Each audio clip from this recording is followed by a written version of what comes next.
Anong napansin ninyo at anong naramdaman ninyo sa naging pagdinig ng impeachment trial diyan sa Senado kahapon? So ang daming mga pangalan na naman ano, mga gawa-gawang pangalan o mga fictitious names ang lumabas. Yung iba mga pawang nakakatawa pa.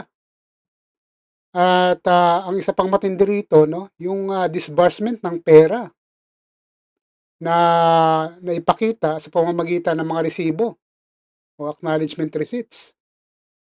Just imagine sa iba't ibang panig ng bansa, magkakalayong lugar, sa isang araw lang dinisburse yung pera ni Fajarda. So hindi ba kayo nagtataka dyan? So halatang halata naman na fabricated lang ang lahat ng ito, di ba? Para mabigyan lang nila ng justification yung paggasta ng pera.